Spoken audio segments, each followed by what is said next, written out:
కేసులు బద్దలవుతున్నాయి, బౌండరీలు దాటుతున్నాయి. పూర్తి వివరాలకు చదవండి రేపటి సాక్షి దినపత్రిక. ఈ పెద్ద మంచి చంద్రబాబు నాయుడు ఏమన్నాడు? ఎన్నికలప్పుడు ఏమన్నాడు? తాను తన ఎమ్మెల్యేలు డోర్ టు డోర్ క్యాంపెయిన్ చేసేటప్పుడు ఏమన్నాడు? ఇంట్లోకి పోతే రైతన్న కండువా వేసుకొని ఇంట్లో నుంచి బయటకు వస్తా ఉంటే ఏమన్నాడు? చంద్రన్న వస్తాడు, 20,000 ఇస్తాడు. జగన్ అయితే 13,500 కదా, 20,000 ఇస్తాడు. అదే చిన్న చిన్న పిల్లలు కనపడితే ఏమనేవాడు?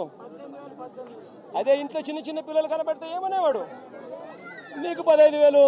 చిట్టి తల్లి ఇట్రామ్మా, ఇట్రా తల్లి, ఇటు ఇటు ఇటు ఇటు ఇటు ఇటు దగ్గరకు వచ్చి దగ్గరకు వచ్చి దగ్గరకు వచ్చాయి దగ్గరకు వచ్చి దగ్గరకు వచ్చి దగ్గరకు వచ్చాయి ఇటు ఇటు ఇటు ఇటు ఇటు నీకు 15,000. ఇదిగో నీ తమ్ముడికి నీకు 15,000. అదిగో నీ తమ్ముడికి ఇంకొక తమ్ముడి దగ్గరకు వచ్చినా నీకు కూడా 15,000. నీకు ఇంకో పాప నీకు కూడా 15,000. సంతోషమా అని చంద్రబాబు అనేవాడు. అదే జగన్ అయితే అమ్మఒడి కింద కేవలం అమ్మ ఖాతాలో 15,000 మాత్రమే వేస్తాడు. అదే చంద్రబాబు అయితే సూపర్ 6లో చెప్పాడు, నీకు 15,000, నీకు 15,000, నీకు 15,000, నీకు 15,000 అని చెప్పాడు. అని పిల్లలను మోసం చేశాడు, అక్క చెల్లెమ్మలను మోసం చేశాడు. ఆ ఇంట్లో నుంచి వాళ్ళ అమ్మ బయటకు వస్తే వాళ్ళ అమ్మ, వాళ్ళ చిన్నమ్మ, ఇటువంటి వాళ్ళు ఎవరైనా బయటకు వస్తే, నీ పేరేం పేరు తల్లి? నందిని లాంటి తల్లి బయటకు వస్తే ఇంట్లో నుంచి ఆ తల్లిని చూపించి ప్రతి మహిళకు 18 సంవత్సరాలు నిండిన ప్రతి మహిళకు మా చంద్రన్న సూపర్ 6లో చెప్పాడు, ప్రతి మహిళకు నెలకు 1,500 రూపాయలు చెప్పున సంవత్సరానికి 18,000. నీకు 18,000 చెల్లెమ్మ, నీకు 18,000, నీకు 18,000 అని ఆ ఇంట్లో నుంచి వచ్చిన ప్రతి ఒక్కరూ ఆ అమ్మకు, ఆ చిన్నమ్మకు, ఆ పెద్దమ్మకు అందరికీ నీకు 18,000, నీకు 18,000, నీకు 18,000 చెప్పాడు. అందరితో ఆగిపోయాడా? ఆ ఇంట్లో నుంచి 50 ఏళ్ళ పై చిలుకు గల మహిళ ఎవరైనా బయటకు వస్తే, మా అమ్మ వయసులో ఉన్న ఎవరైనా బయటకు వస్తే, మా అమ్మలంటమ్మ బయటకు వస్తే వీళ్ళకేమనేవాడు? జగన్ అయితే నీకు 18,000 ఇస్తాడు, మా చంద్రన్ అయితే నీకు 48,000 ఇస్తాడు అని చెప్పి అమ్మను మోసం చేశాడు. ఇంట్లో నుంచి ఒక 20 ఏళ్ళ పిల్లోడు బయటకు వస్తే ఏమనేవాడు? నీ పేరేం పేరమ్మా? ప్రకాష్. ఇట్లా ఇంట్లో నుంచి బయటకు వస్తే ఏమనేవాడు? ప్రకాష్ నీకు నెలకు 3,000, నీకు సంవత్సరానికి 36,000 నిరుద్యోగ వృత్తి నీకు ఇస్తాను. నేను అడుగుతా ఉన్నానయ్యా, ఎన్నికలు అయిపోయి 4 నెలలు అయిపోయింది, ప్రజలందరూ ఎదురు చూస్తూ ఉన్నారు.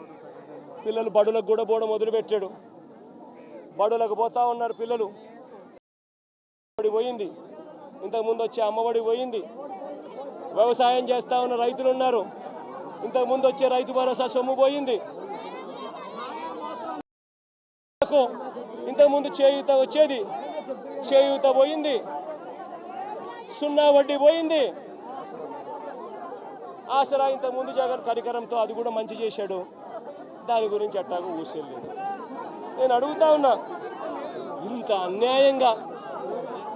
అన్యాయంగా ఒకవైపున అందరినీ మోసం చేస్తూ, మరోవైపున వాళ్ళ స్కూళ్ళకు వెళ్ళేటప్పుడు వాళ్ళ స్కూళ్ళల్లో వాళ్ళు తినే వాళ్ళ గోరుముద్ద ఈరోజు నిర్వీర్యం అయిపోయింది. ఈరోజు గోరుముద్ద కోసం మంచి తిండి లేక పిల్లలు ఈరోజు హాస్పిటలైజ్ అవుతున్నారు, స్ట్రైకులు చేస్తూ ఉన్నారు. గోరుముద్ద ఈ పిల్లలది గాలికి ఎగిరిపోయింది. ఈ పిల్లలకు సంబంధించిన నాడు నేడు ఆగిపోయింది. ఈ పిల్లలకు ఇంగ్లీష్ మీడియం చెప్పే టోఫుల్ క్లాసులు, 3వ తరగతి నుంచి చెప్పే టోఫుల్ క్లాసులు ఆపేశారు. ఈ పిల్లలకు తల్లులకు ఇవ్వాల్సిన అమ్మఒడి పూర్తిగా ఎగిరిపోయింది. వైద్యం చూస్తే ఆరోగ్యశ్రీ జనవరి నుంచి బిల్లులు పెండింగ్. మామూలుగా జనవరి బిల్లులు ఫిబ్రవరిలో ప్రాసెస్ చేసి మార్చిలో కల్లా బిల్లులు ఇస్తారు. మార్చిలో ఎన్నికల కోడ్ వచ్చేసింది, అంతే. జనవరి నుంచి ఇప్పటిదాకా 2,000 కోట్ల పైచిలకు ఆరోగ్యశ్రీ బిల్లులు పెండింగ్. ఆరోగ్య ఆసరా ఊసేలేదు. 104, 108కి సంబంధించిన జీతాలు చంద్రబాబు ముఖ్యమంత్రి అయిన తర్వాత వాళ్ళకి జీతాలు రాలా. నీ పేరేం పేరు? సుధీర్ లాంటి ఎవరైనా పిల్లోడు, ఇంజనీరింగ్ చదువుతా ఉన్న పిల్లోడు ఎవరైనా, డిగ్రీ చదువుతా ఉన్న పిల్లోడు ఎవరైనా కనిపిస్తే ఆ పిల్లాడికి జగన్ ప్రభుత్వంలో విద్యా దీవెన కింద ప్రతి 3 నెలలకు ఒకసారి, 3 నెలలు అయిపోయిన వెంటనే సుధీర్కు వాళ్ళ తల్లి ఖాతాల్లోనూ, సుధీర్ బ్యాంక్ అకౌంట్ ఖాతాల్లోనూ, జాయింట్ అకౌంట్లో వెంటనే విద్యా దీవెన కింద ఫీజులకు సంబంధించిన సొమ్ము పడిపోయేది. ఈరోజు ఏమైతా ఉంది? జనవరి, ఫిబ్రవరి, మార్చికి సంబంధించిన క్వార్టర్కి సంబంధించి విద్యా దీవెన ఎగిరిపోయింది. ఏప్రిల్, మే, జూన్కు సంబంధించిన క్వార్టర్కి సంబంధించి విద్యా దీవెన ఎగిరిపోయింది. జూలై, ఆగస్ట్, సెప్టెంబర్కి సంబంధించిన విద్యా దీవెనకు సంబంధించిన క్వార్టర్కి సంబంధించిన విద్యా దీవెన కూడా ఎగిరిపోయింది. ప్రతి ఏప్రిల్లో వసతి దీవెన సుధీర్కి అందేది, సుధీర్ తల్లికి అందేది తన బోర్డింగు, తన లాడ్జింగ్ ఎక్స్పెండిచర్ కోసం. అది కూడా ఎగిరిపోయింది. ప్రతి పథకము జగన్ హయాంలో, వైఎస్ఆర్సీపీ ప్రభుత్వంలో ఏ పథకం కోసము ఎవరు లంచాలు ఇవ్వాల్సిన పని లేకుండా ప్రతి పథకము డోర్ డెలివరీ జరిగింది. పెన్షన్ కావాలన్నా డోర్ డెలివరీ, పథకం కావాలన్నా డోర్ డెలివరీ, రేషన్ బియ్యం కావాలన్నా డోర్ డెలివరీ జరిగింది.